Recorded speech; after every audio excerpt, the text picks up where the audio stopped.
ओम श्री गणेशाय नमः।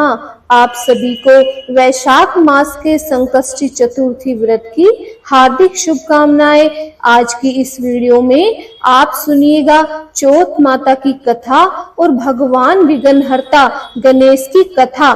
चौथ माता का व्रत और कथा के साथ भगवान गणेश की कथा सुनने से व्रत का पूर्ण फल की प्राप्ति होती है।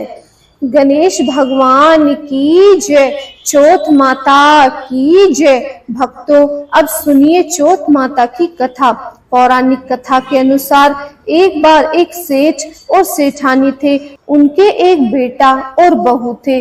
बहू सबको भोजन कराकर फिर स्वयं भोजन करती थी। उनकी एक पड़ोसन थी जो हर रोज पूछा करती थी कि बहू आज क्या खाया और क्या बनाया। तो बहू कहती थी कि बासी। एक दिन पति ने उसकी बात सुन ली तो पति सोचने लगा कि वह तो रोज ताजा और गर्म भोजन बनाती है और खाती है, फिर ऐसा क्यों कहती है। तो उसके पति ने ऐसा सुनकर विचार किया कि आज तो पकवान बनाकर जाएं, फिर देखते हैं कि मेरी पत्नी पड़ोसन से क्या कहती है। तब उसने अपनी पत्नी से कहकर तरह तरह के पकवान बनवाए और घर के सभी लोगों ने एक साथ बैठकर भोजन किया। भोजन करने के बाद उस दिन भी पड़ोसन ने पूछा कि बहू आज क्या बनाया और क्या खाया। तो बहू पहले की तरह कहने लगी, ठंडो बासी खाया। सेठ के लड़के ने सोचा, हो न हो कोई बात जरूर है जिससे मेरी पत्नी हर रोज ऐसा ही बोलती है। तो उसने एक दिन अपनी पत्नी से पूछा कि तुम रोज पड़ोसन को ठंडी बासी खाया ऐसा क्यों कहती हो, जबकि हम तो रोज ताजा खाना खाते हैं और सब लोग एक साथ बैठकर नए नए पकवान खाते हैं। उसकी पत्नी कहने लगी, हम सब जो खा रहे हैं वह हमारे बाप दादाओं की कमाई है। जिस दिन आप कमा कर लाओगे उस दिन मैं समझूंगी कि हम ताजा भोजन कर रहे हैं। अब एक दिन लड़के ने माँ से कहा कि माँ मैं एक बड़े शहर में जा रहा हूँ कमाने के लिए। माँ बोली, बेटा हमारे पास तो इतना धन है कि खाए नहीं खाए जाएगा। तो माँ ने मना कर दिया, पर बेटे ने खुद कमाने का दृढ़ निश्चय लिया और जाते समय अपनी पत्नी से कहने लगा कि मैं जब तक कमाकर बहुत सारा धन लेकर ना आ जाऊं तब तक तुम चूल्हे की आग को बुझने मत देना। एक दिन चूल्हे की आग बुझ गई तो वह मन ही मन घबराने लगी कि कहीं मेरे पति पर कोई संकट तो नहीं आन पड़ा। जल्दी से पड़ोसन के घर में आग लाकर चूल्हे में रख दूं, ऐसा मन में सोचकर वह पड़ोसन के घर गई। वह पड़ोसन चौथ माता का व्रत और पूजन कर रही थी। पड़ोसन ने कहा कि थोड़ी देर में आकर ले जाना। बहू ने पड़ोसन से पूछा कि आप चौथ का यह व्रत क्यों कर रही हैं, इससे क्या फल मिलता है। पड़ोसन कहने लगी कि चौथ माता के इस व्रत को करने से अन्न धन और लक्ष्मी मिलती है, अपनी सभी मनोकामनाएं पूर्ण हो जाती हैं, पति पर और बच्चों पर आया संकट दूर हो जाता है। पड़ोसन से व्रत की सारी विधि पूछकर कथा के बारे में जानकर अब बहू ने भी अगली बार से चौथ माता का व्रत रखना शुरू कर दिया। दीवार पर चौथ माता बनाई। उस दिन घी गुड़ का चूरमा बनाकर रात को चंद्रमा को अर्घ्य देकर भोजन किया। ऐसा करते करते बहू को बहुत दिन बीत गए।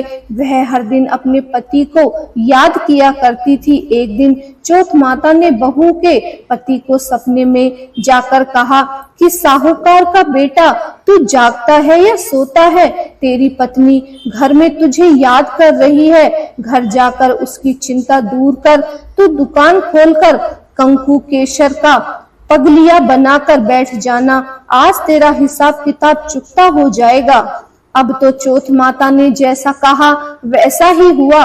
उसने जल्दी जल्दी घर जाने की तैयारी शुरू कर दी और गाड़ी भरकर धन दौलत लेकर साथ लेकर चला गया। और रास्ते में एक बड़ा सा काला नागफन फैलाए हुए बैठा था और कहने लगा, आज तो मैं तुझे डस लूंगा, छोड़ूंगा नहीं, आज तेरी उम्र पूरी हो गई है। तब साहूकार के लड़के ने सांप से कहा, आज चौथ माता ने मुझे सपना दिया है, इसीलिए मैं अपनी पत्नी से मिलने जा रहा हूँ। वह मेरी पत्नी मेरा इंतजार कर रही है और मुझे बहुत चिंता हो रही है। मैं उनसे मिलकर जरूर आऊंगा, तब तुम मुझे डस लेना। तब नाग कहने लगा कि तुम शपथ देकर जाओ, अगर तुम लौटकर नहीं आए तो मैं तुम्हारे घर आकर ही तुम्हें डस लूंगा। इस प्रकार नाग को वचन देकर साहूकार का लड़का अपने घर पहुंचा। वह वहां सभी से हंसी खुशी मिला और भोजन करने के लिए उदास होकर बैठ गया। उसकी पत्नी ने उसकी उदास होने का कारण पूछा तो पत्नी से कहने लगा कि वह नाग वाली बात बताते हुए कहने लगा कि अगर मैं उसके पास नहीं जाऊंगा तो वह तो घर आकर ही मुझे डस लेगा। उसकी पत्नी बहुत चालाक और समझदार थी।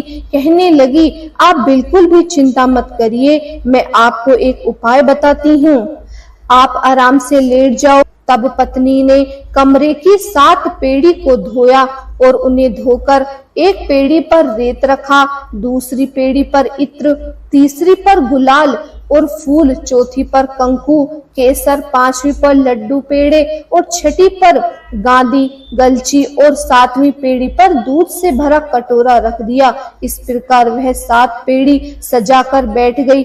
आधी रात होते ही वह नाग आया और पेड़ी चढ़ने लगा। पहली पेड़ी पर रेत मिला तो रेत में लौट गया और कहने लगा कि सेठ की बहू ने तो मुझे बहुत आराम दिया है, पर वचन से बंध कर आया हूँ, इसीलिए डसूंगा जरूर। इस प्रकार 7 पीढ़ियों पर वह नाग आराम करता हुआ और कहता हुआ आ रहा था कि डसूंगा तो मैं जरूर।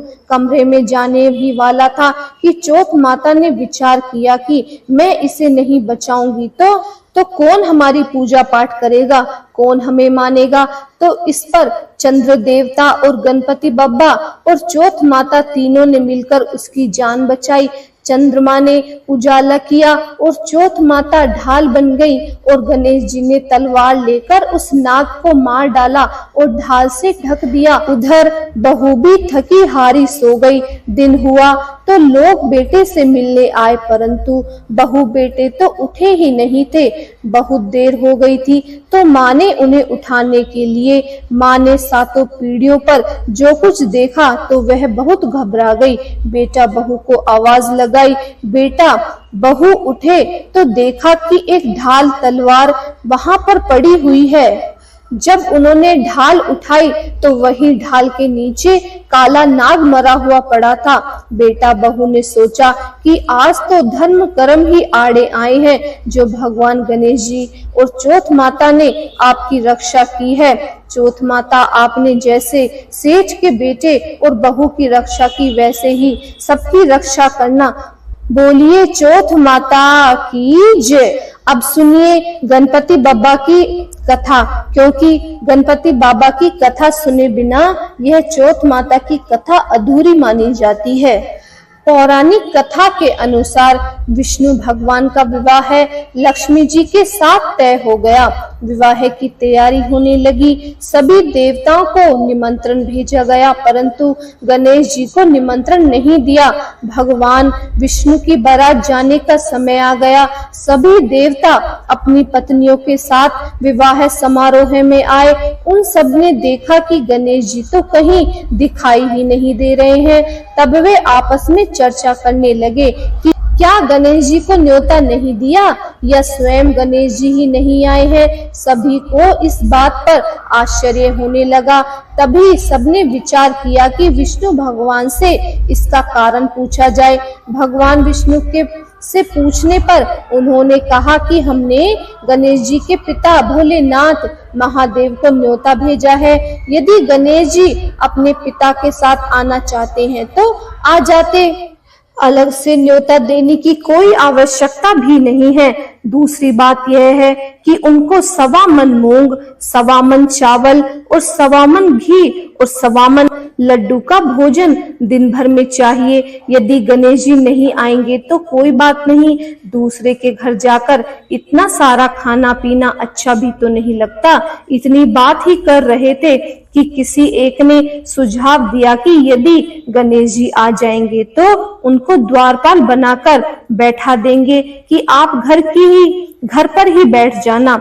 आपको तो चूहे पर बैठकर धीरे धीरे चलेंगे तो बारात से बहुत पीछे रह जाएंगे।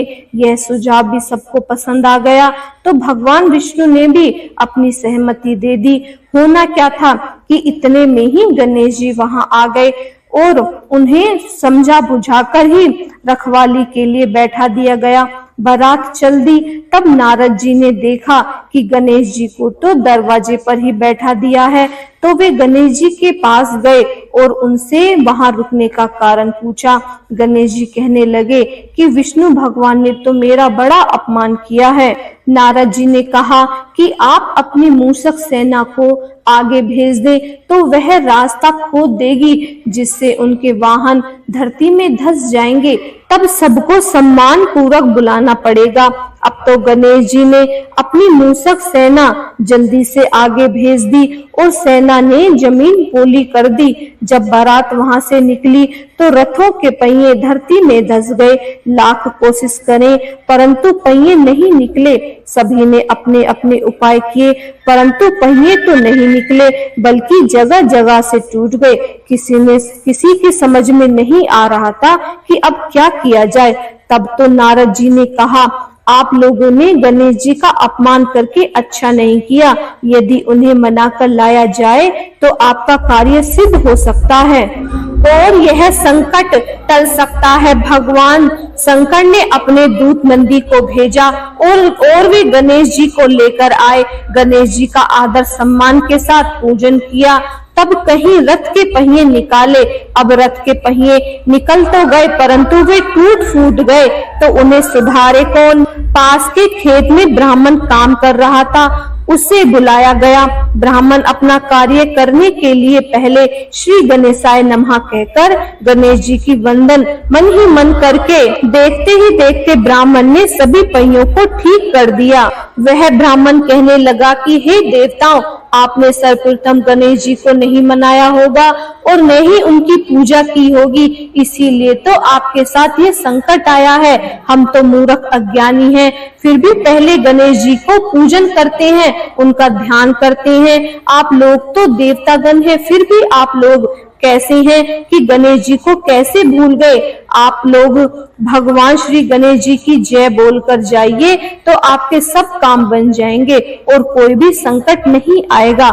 ऐसा कहते हुए बारात वहां से चल दी और विष्णु भगवान का लक्ष्मी जी के साथ विवाह संपन्न करके सभी सकुशल घर लौट आए। तो बोलिए गणपति बप्पा की जय, चौथ माता की जय। अगर वीडियो पसंद आई हो तो प्लीज हमारे चैनल को सब्सक्राइब कीजिए, लाइक कीजिए और इस वीडियो को ज्यादा से ज्यादा शेयर कीजिए।